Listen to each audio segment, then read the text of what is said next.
Shri Gurubhyo Namaha.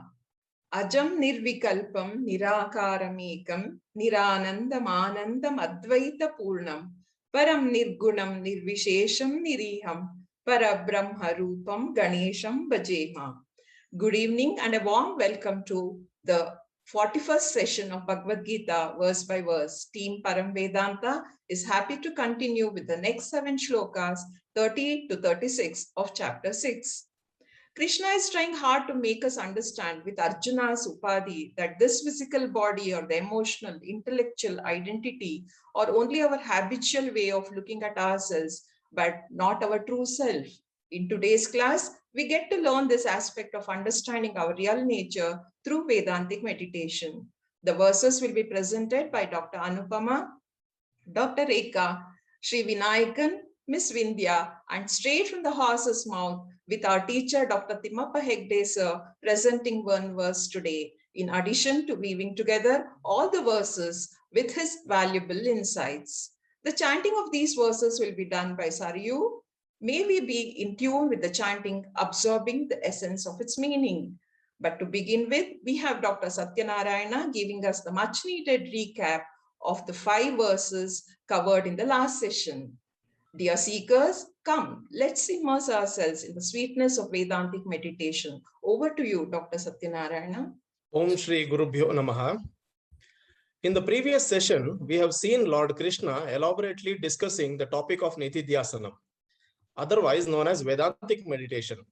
Verse 6.25 tells us that one should shanai gradually withdraw the mind from anatma. Withdrawal must be done gradually, as mind cannot suddenly turn from grossest world to the subtlest atma. It requires so many intermediary steps.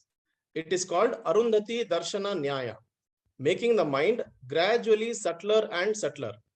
First, you turn away the mind from grossest external world by reminding yourself that nothing in the world belongs to you. You have to take Panchakosha Dwara.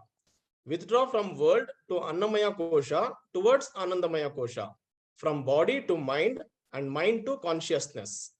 Once the mind has come to Atma, let it dwell on Atma. Placing the mind on Atma is nothing but entertaining thoughts which are centered on Atma and do not think of anything else. Verse 6.26 describes the path to perfection is long and arduous. Success in meditation is not achieved in a day. When we sit for meditation with a resolve to focus our mind upon God, we will find that ever so often it wanders off into the world of sound, sight, and goodies. That is Chanchala Manasa. With the intellect's power of discrimination, we decide that the world is not our goal. We forcefully remove the mind from the world. Let ownership be functional ownership. This requires effort. Again, with the power of discrimination, we understand that God alone is ours and God realization is our goal. We bring the mind to focus upon God. This also requires effort. But with the mind goes away from the God and wanders back to the world.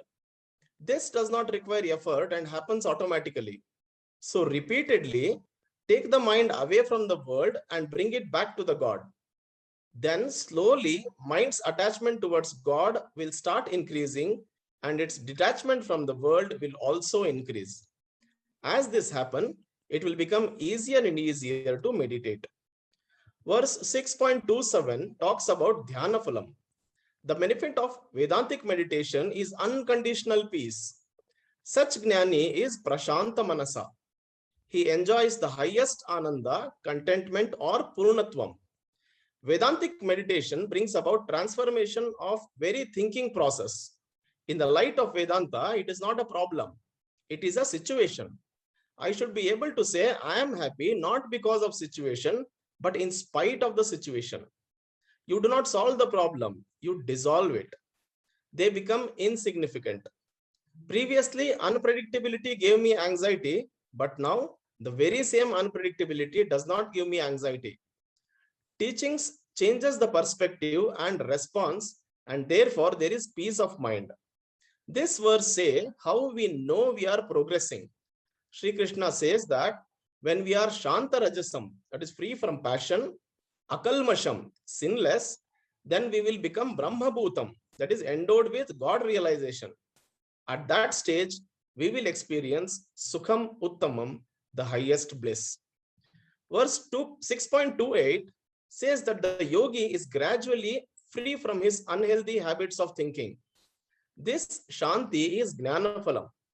This Ananda comes not from the external world, but is born out of association with Brahman. This Ananda is born out of my owning up of my higher nature. When worldly happiness, that is Vishayananda, is there, certainly Jnani is going to appreciate the beauty. But when it goes, he is not worried because he has a backup and is automatically connected to the inner happiness. Brahmananda, Swamiji gives an analogy of generator.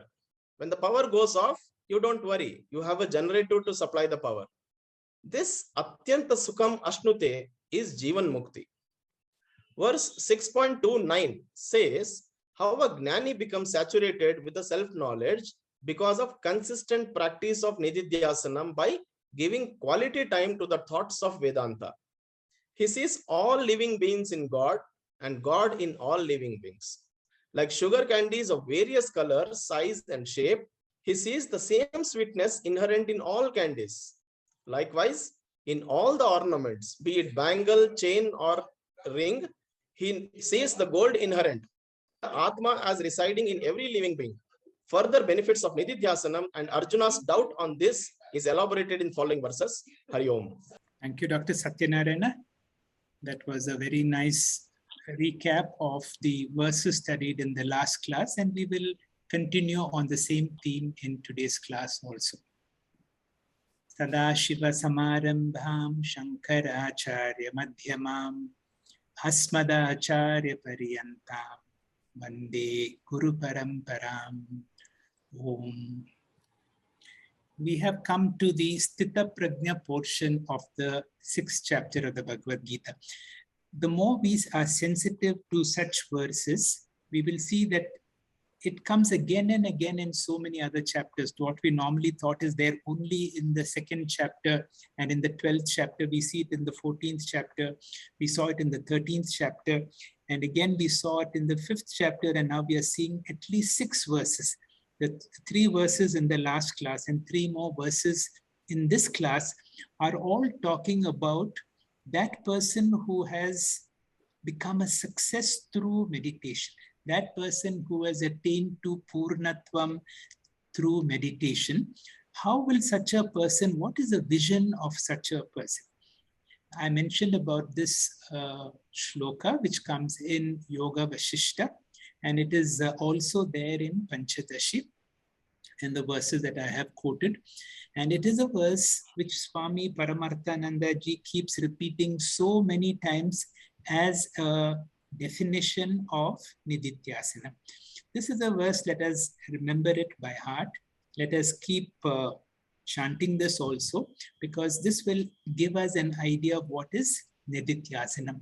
Tat chintanam, tat katanam, anyon tat prabodhanam, eka deka paratvam cha brahmabhyasa vidur buddhaha. Tat chintanam, tat katanam, anyon tat prabodhanam, eka deka paratvam cha. Here it is given tat brahmabhyasa, but it is also come as brahmabhyasa. Here it is as tadabhyasa, but it is in some other sources, it is Brahma Abhyasa Vidhur Buddhaha. Viduhu. Know this, what to be known. Buddhaha, wise people say, what is Nididhyasanam? All the time. Tad Chintanam. Tad means that. About Paramatma or about Vedantic thoughts.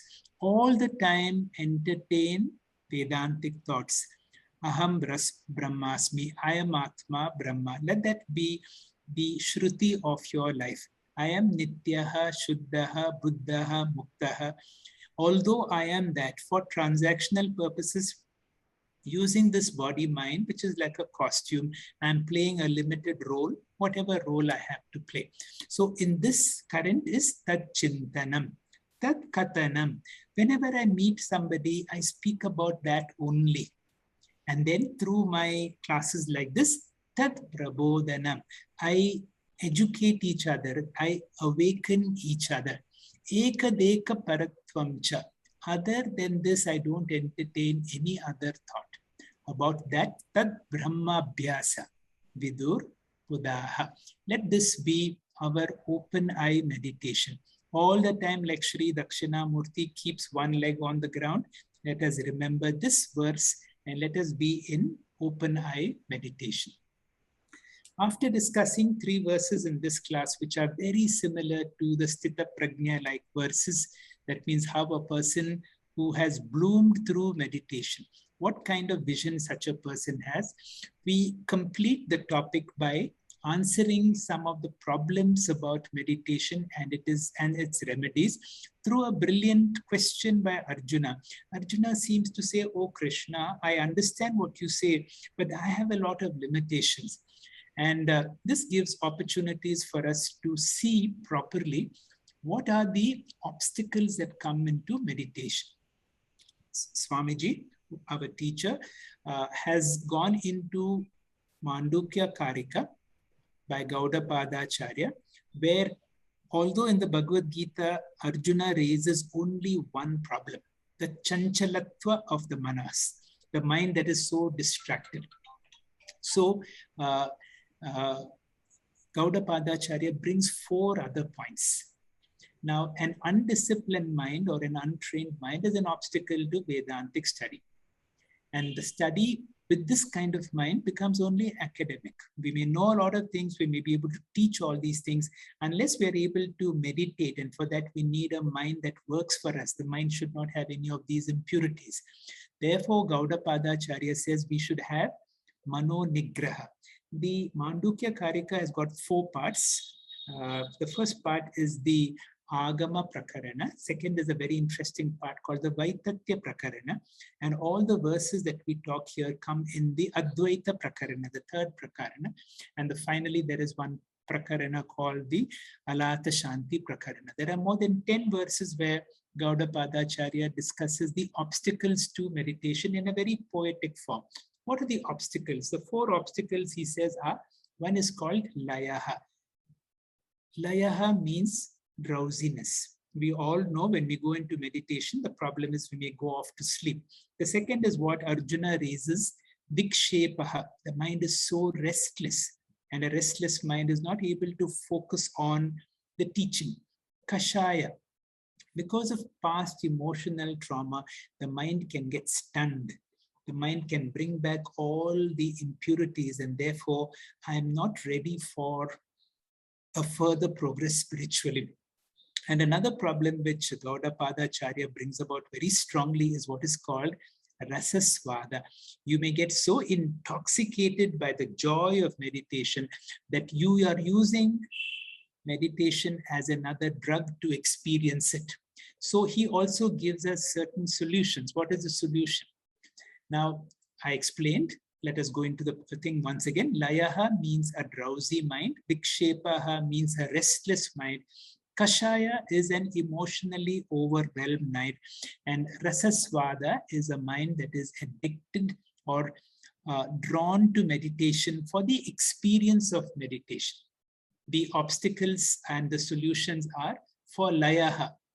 Don't do meditation after a heavy stomach, and therefore avoid overeating and have sufficient sleep. That means when you have woken up early in the morning or at a certain time of period when you are less likely to sleep is a good time for meditation. Normally in meditation, we close our eyes. And the body has been conditioned that when we close our eyes, we go to sleep. So we need to retrain our mind that it is possible that I close my eyes for greater alertness, for greater sensitivity, to become more meditative. When you are meditative, you are very, very sensitive. You are able to perceive small changes. So although my eyes are very closed, I'm not drowsy, I'm very alert. Then there is a problem of vikshepaha. Sri Krishna answers that in this section, which we will listen today, that we can overcome vikshepa through practice, through abhyasa, and very importantly, it is through vairagya. Again and again, Adi Shankara says, it is very difficult for a grahastha to meditate unless you are a mental sannyasi. That means you have to give up possessions or minimize possessions, obligations, relations and transactions. You have to be a mental sannyasi. For those who are overwhelmed by emotional situations, because there are a lot of past or intercurrent trauma psychologically, sometimes it may be useful to go to a counselor who will help you to clear up the baggage emotionally. Sometimes we may need to take professional help because Vedanta does not deal with these aspects. For any counseling aspects, we may need to take professional help for those who are too overwhelmed by emotional aspects. And for rasasvada, how do you deal with it? It is through discrimination. And what is discrimination? Again and again, you remind yourself, I am much greater than any experience. Any experience, however wonderful, is something that comes and goes. My true nature is purnaha. I am asangaha. I am not affected by anything. And therefore, I am an illuminator of that brilliant experience of Atyantika Sukham. But remember, the real Sukham is there within me. I don't need an experience of meditation. The opening verse of today, which is in the same theme of the Sthita Prajna-like verses, will be by Dr. Anupama. Over to you, Dr. Anupama. Shri Gurubhyo Namaha, verse 30. Yo mam pashyati sarvatra, sarvam cha mai pashyati, tasyaham na pranashyami, sacha me na pranashyati. Here, yo or yaha refers to the jnani with samadarshana. Lord Krishna says that samadarshana is indeed Advaita Bhakti of the highest level. What is the benefit of samadarshana? In the previous verse, 29, Lord Krishna had said, Sarva bhutastam atmanam ikshate, meaning a jnani with samadarshana sees himself abiding in all beings. The word atmanam in this verse 29 has been substituted with the word mam in this verse 30. Yo mam pashyati sarvatra, meaning a jnani with samadarshana sees Sri Krishna Paramatma in all beings. Therefore, sarvatra jivatma darshanam of verse 29 means the same as sarvatra Paramatma darshanam in this verse 30. Here, Krishna Paramatma refers to Vasudeva Krishna and not Saguna Krishna. What is the meaning of Vasudeva? Vasuhu means Vasati Sarvani Bhutani iti Vasuhu. It is the Sat-Tattvam, the existence principle in which all Nama Rupas are superimposed. It is the giver of existence, Sat. Devaha, Divyati Swayam Sarvada Prakashate iti Devaha. It is the Chit Rupa or Chitta, the nature of consciousness upon which all Nama Rupas are superimposed and from which all Nama Rupas borrow consciousness. Vasudeva therefore means Sat Chit Brahma. With Samadarshana, one sees that Jivatma is Paramatma. Atma Darshanam eva Ishvara Darshanam. Kshetrajñam chapi mam vidhi sarva kshetreshu bharata.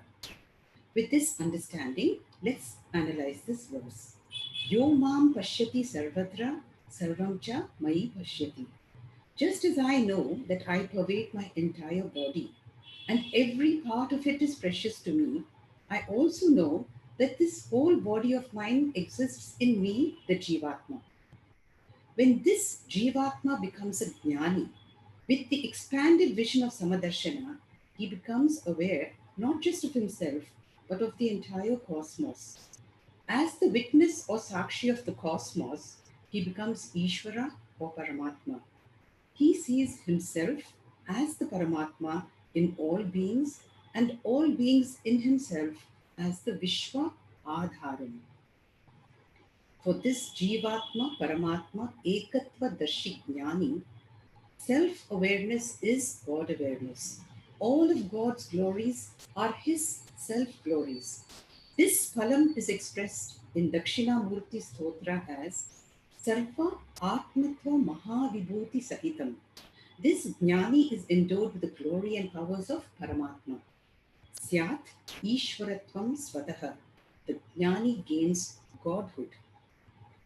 Tasyaham na pranashyami sajamena pranashyati. Tasya here means for that Jnani Bhakta, aham, I the Paramatma, na pranashyami means will never disappear from his mind.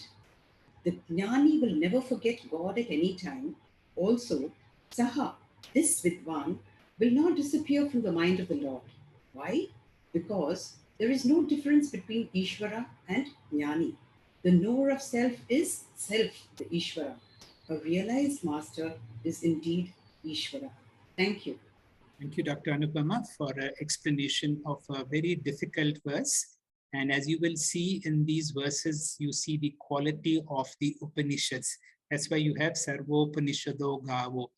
And we need to understand everything Dr. Anupama explained in these verses, because if you have to understand these verses, you have to go to the dream example.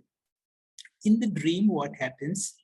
I create a dream. In the dream, I create so many objects. I create a dream world, but I also create so many people in my dream, and I also create my own dream body.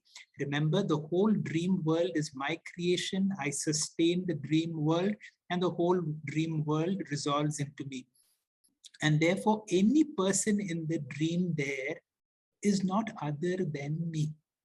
Now, this is the vision of the Upanishads, and this is the vision that in these verses and the next two verses that we need to have, that you need to see yourself as the creator, the sustainer. You need to see everyone in you, and you need to see yourself in everyone.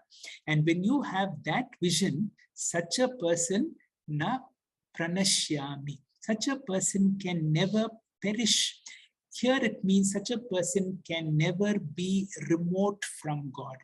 These are the verses of the highest form of devotion, when you are able to see yourself in everybody, when you are able to see yourself as God. Now, this is the highest form of a bhakta. This is one of those para bhakta verses. Dr. Anupama also mentioned sa nityopalabdhi swarupoham atma. This is the, can I say, the chorus or every verse of Hasta Malakiya. Hasta Malakiya is one of the direct disciples of Adi Shankara.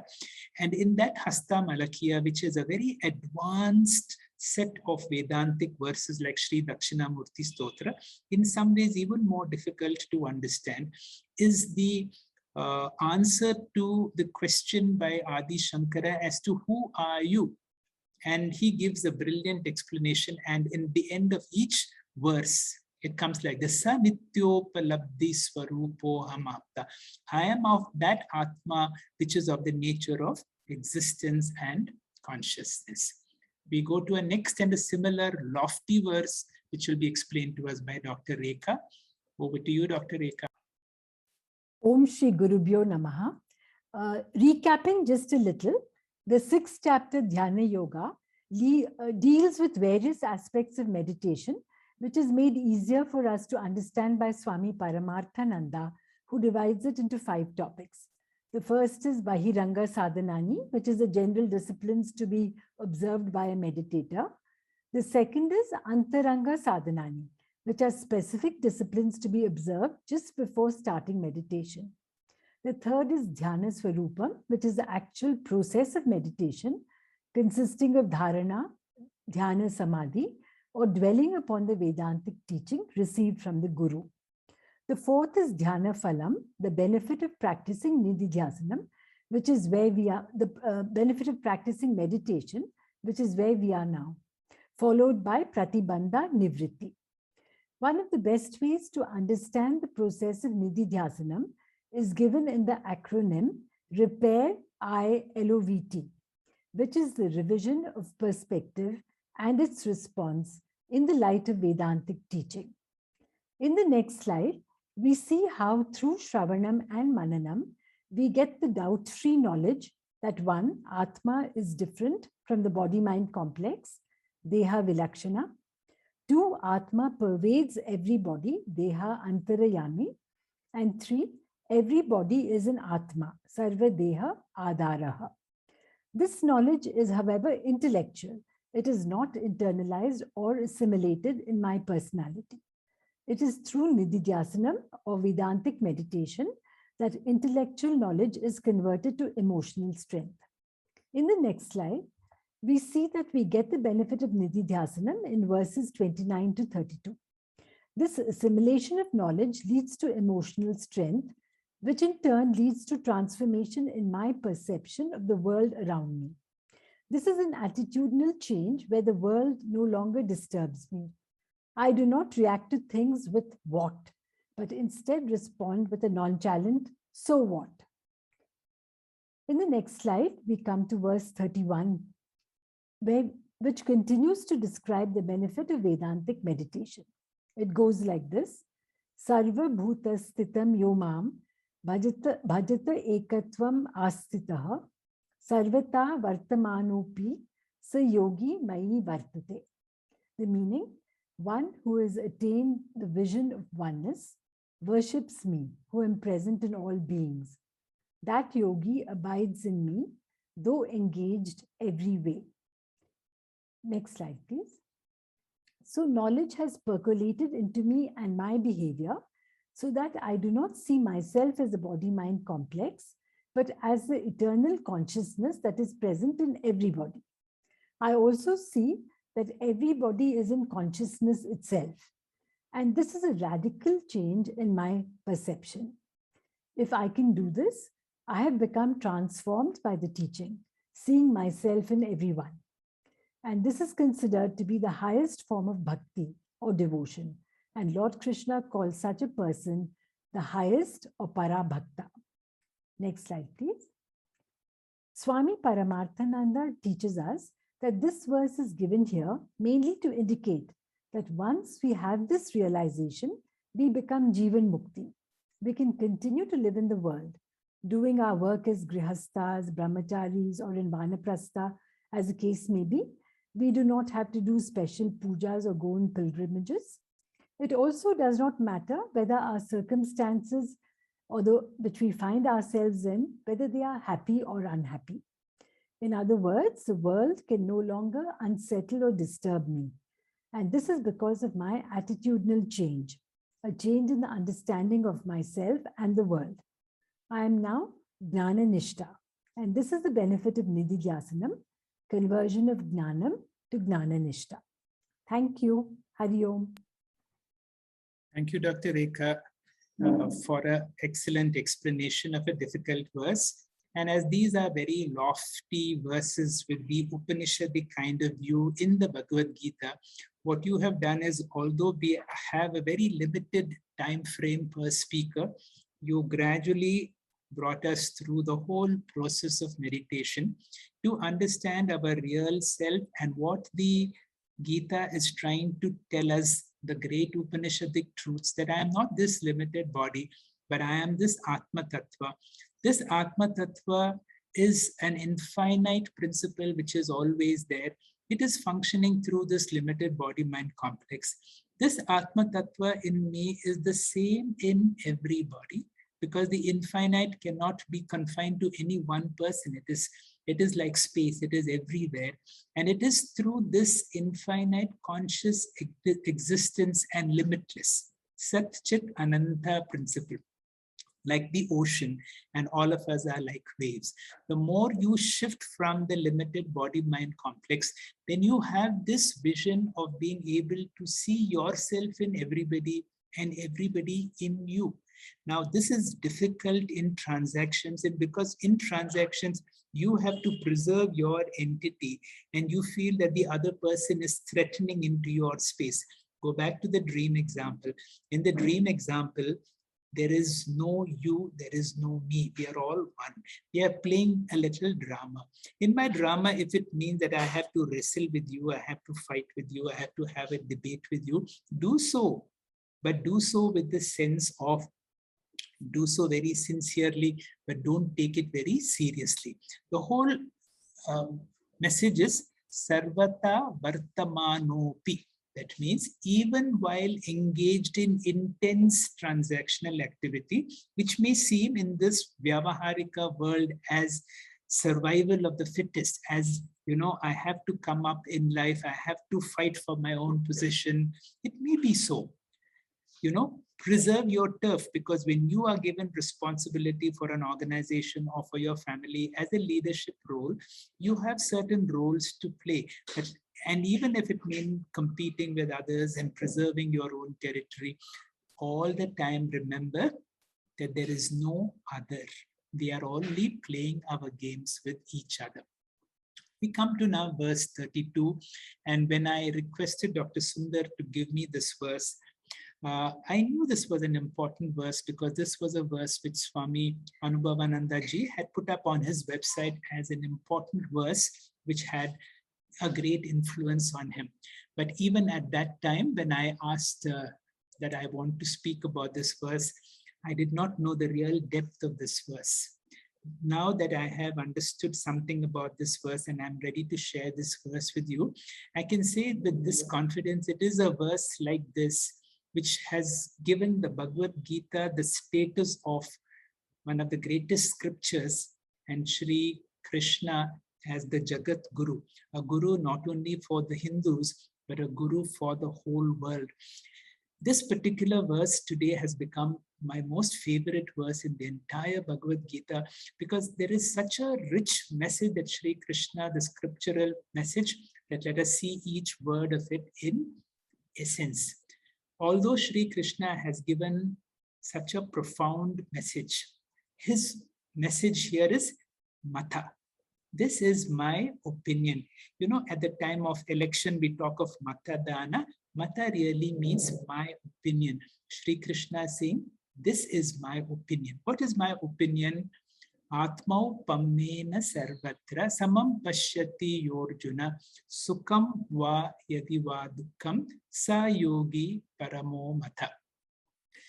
We are talking about the state of a Jivan Mukta, how a Jivan Mukta lives in this world. These are all indications that what is our possibility. If you are able to understand the Gita, if you're able to integrate into your life, this is the benefit of studying the Bhagavad Gita. Through Shravanam and Mananam, we get spiritual knowledge about my real self, that I am not this limited body-mind complex. I am an infinite principle temporarily functioning through this body-mind complex. This has to be internalized through the process of Nididhyasanam. And in Nididhyasanam, I convert the Jnanam that the Guru has given me into a Jnana Nishta. That means in and through all transactions, in and through all difficulty, even when people are criticizing me, when life is not going good, I'm able to see that vision of Samadarshana. That means I'm able to see myself in everybody and to be able to see everyone in me. The greatest ability is the ability to see godliness in other people.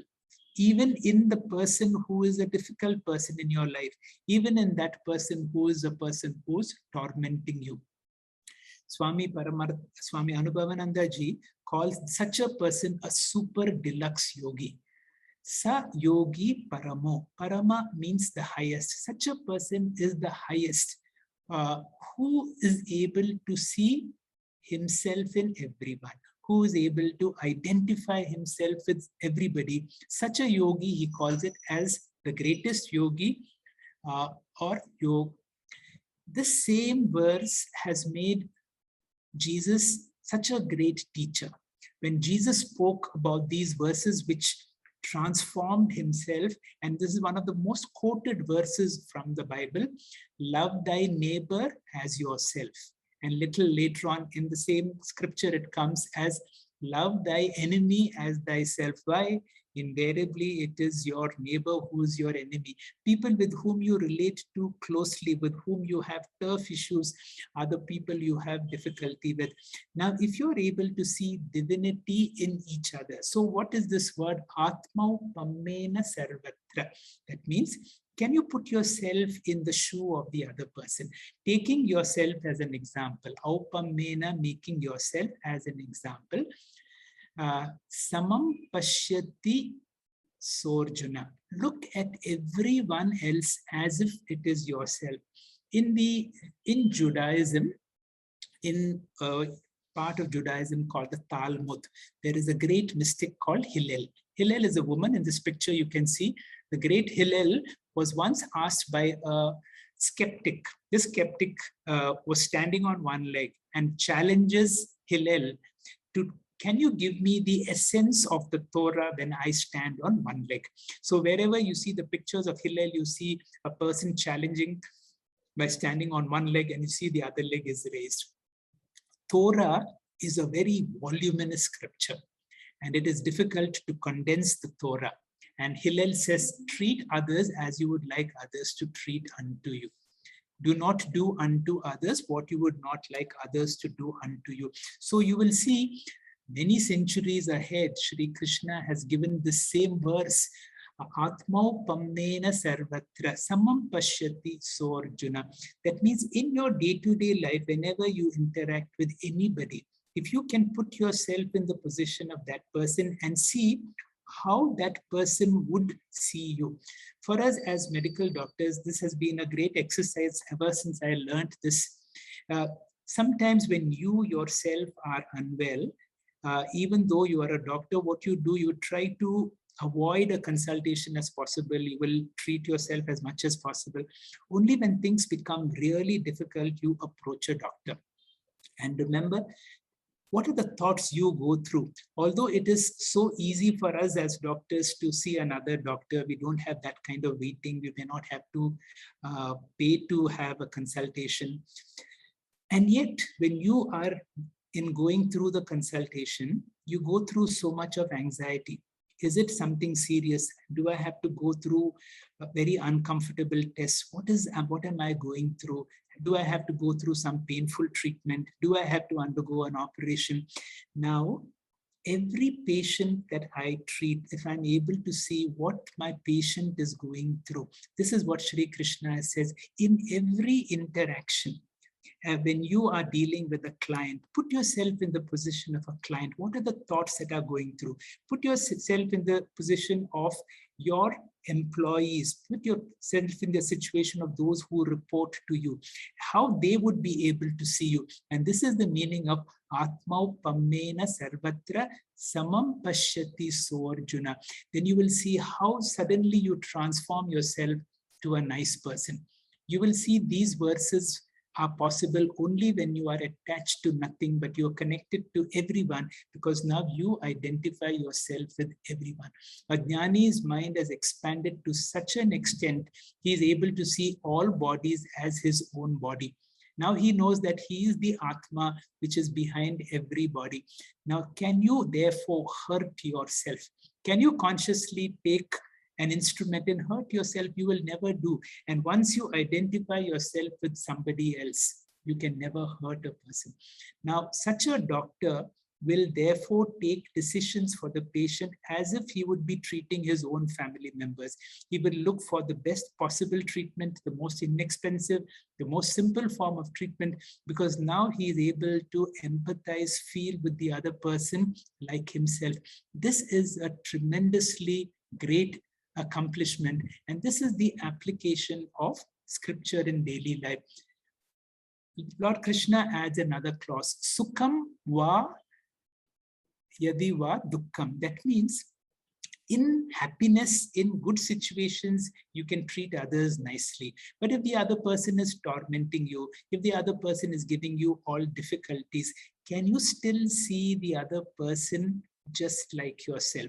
Can you still see that even in difficulties, it is therefore Adi Shankara says it should not be Sukham va, it should be Sukham cha dukkham, whether it is happiness or sorrow. Can you have the same idea? Let me add one more dimension to sukham va yadi va dukkham. Now, we are all human beings. Whenever something good happens to somebody or something bad happens, let us take something. Whenever you congratulate somebody on accomplishment, you say, oh, you've done something so wonderful. Externally, you are congratulating, but internally you feel, my God, you know, that fellow really does not deserve it. Internally, there is a feeling of, you know, a sense of envy. How is that he's got so blessed? But externally, I'm congratulating. On the other hand, when you are expressing condolence to somebody because of the loss of someone, externally you are saying, I'm so sorry, but internally there is a sense of satisfaction. Thank God this has not happened to me or to my family. Can you see a sense of emotion? This is what Sri Krishna says, Sukham va, Dukkham va. In every situation, can I see as if it is myself? When a person is experiencing sorrow, I see sorrow. When somebody is experiencing happiness, I enjoy that happiness. Saha yogi parama. Such a person is a super deluxe yogi. This is what Sri Krishna has to say. You know, there is our teachers have said, whenever you study a verse by yourself, you have got about 25% wisdom about that verse. When you listen to somebody explaining this verse, you have got 25%. When you study the verse by yourself, your understanding becomes 50%. When you teach this to somebody, your understanding becomes 75%. And over a period of time, when you dwell on this verse will give you 100% meaning. And with this verse 32, Sri Krishna concludes the Sthita Prajna portion of a successful meditator. If meditation has worked in your life, you have the vision of Samadarshana. You're able to see everyone in you. This is all lofty. Arjuna has a problem. Vinayakan, please explain what is Arjuna's problem. Hari Om, Sri Gurubhyo Namah. So with the 32nd verse, Lord Krishna completes the topic of Dhyana Phalam. That is the benefit of Vedantic meditation. So the next verse onwards, Arjuna's problems. Arjuna means common man's, our problems explained through these verses. So verse goes as, Arjuna uvacha yoyam yogastvaya prokta samyena madhusudana edasyaham na pashyami chanjalatvat sthitim sthiram. Arjuna said, the system of yoga that you have described, O Madhusudana, appears impractical and unattainable to me due to the restless mind. So verse 33 and 34 dealt with the obstacles to the practice of meditation. Next verse explains about the remedies for those obstacles.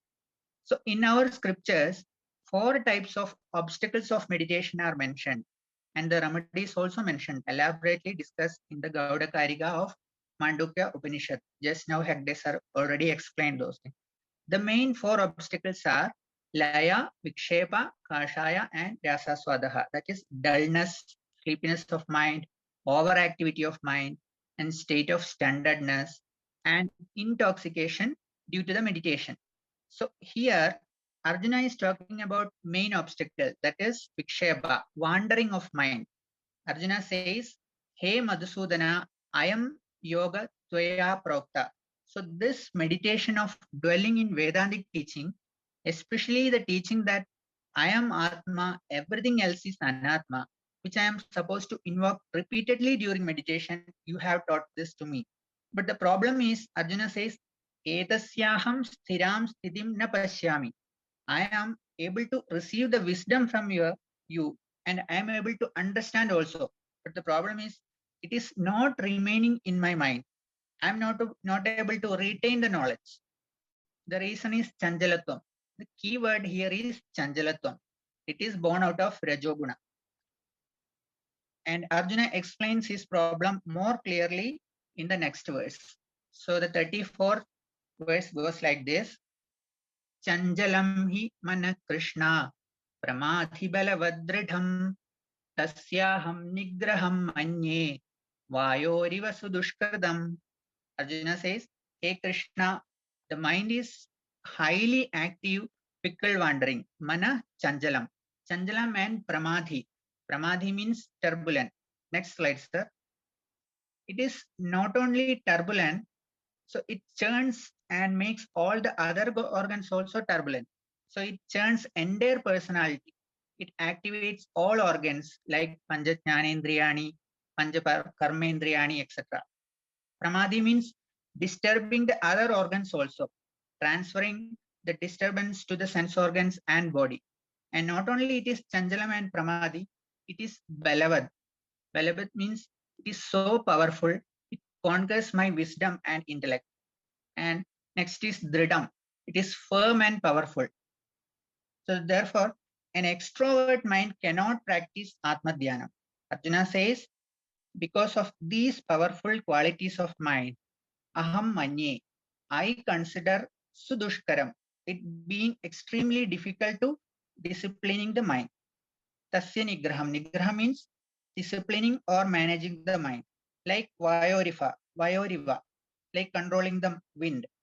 In a nutshell, Arjuna says, our mind is very restless, turbulent and strong, and it is more difficult to control than controlling the wind. Our scripture says, Manojaya is the biggest victory in life. And so next verse onwards, we can see how Lord Krishna gives the remedy of all the problems of mind. Thank you. Hari Om, sir. Thank you, Vinayakan, for the nice explanation of these two verses, and you did them very quickly. Two verses were explained. Arjuna is a highly accomplished warrior. Arjuna has been listening to this great discourse on meditation. And he says, Prokta Samyena, O Madhusudana, you have explained everything about meditation very, very clearly. But then he gives a shocker to Lord Krishna. He says, Aham na pashyami. Unfortunately, I am not able to see what you are able to see, to be able to see myself and everybody, to be able to see all that, there is no other, I am you. That kind of vision I do not have. My mind is chanchalatvat. My mind is so turbulent. It is difficult to keep it still. This is his problem, and we are able to identify it. Look at each of these words. Again, he says, chanchalam hi manaha. My mind is very, very unstable. Pramati. Mat means to churn. So we talk about samudra mathanam. So that device that churns is mat. Pramat is to turn vigorously, because balavad and drida, my mind is difficult to control, and we know we are able to empathize with Arjuna. And Arjuna gives a very nice example. It is like trying to control the wind. Can anybody control the wind?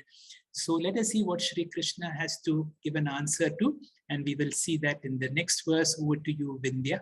Sri Gurubhyo Namaha.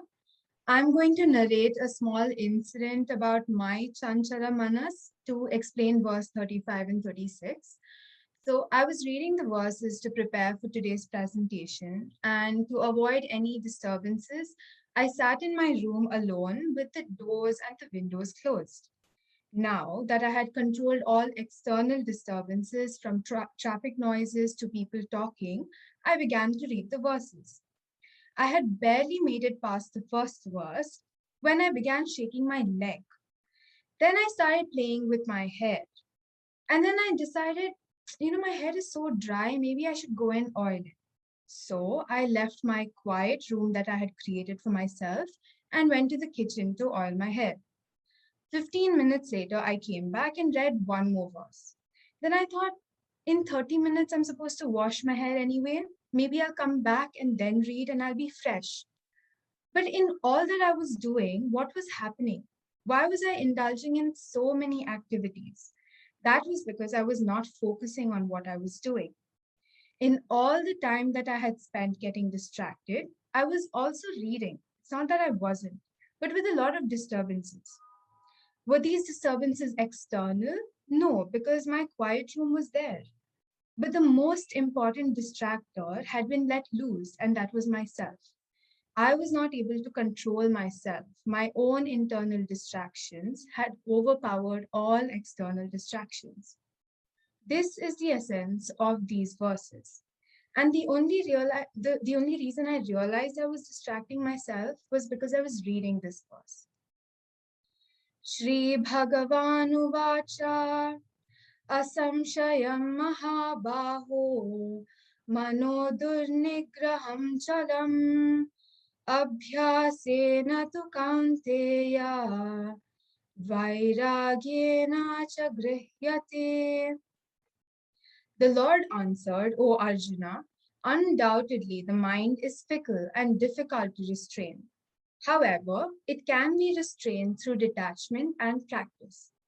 Distractions, deviations, deflections, also known as vikshepa, happen when the mind is thwarted towards unimportant materialistic trivialities. It is a lack of focus, which has consequences.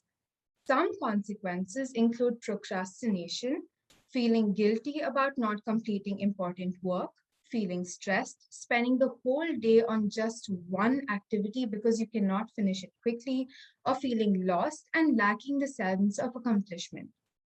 This is a universal problem.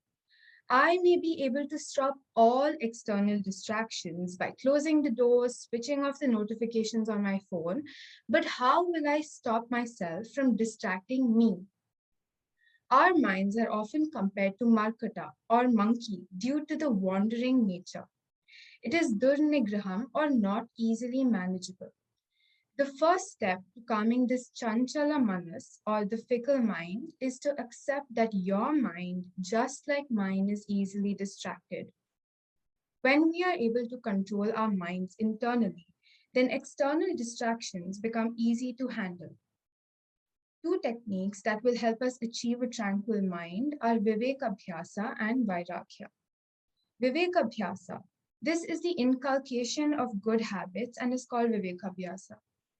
See the benefits of something that you're interested in by repeatedly reading about it, listening about it, and sharing it with others. You are not easily distracted by something you're interested in.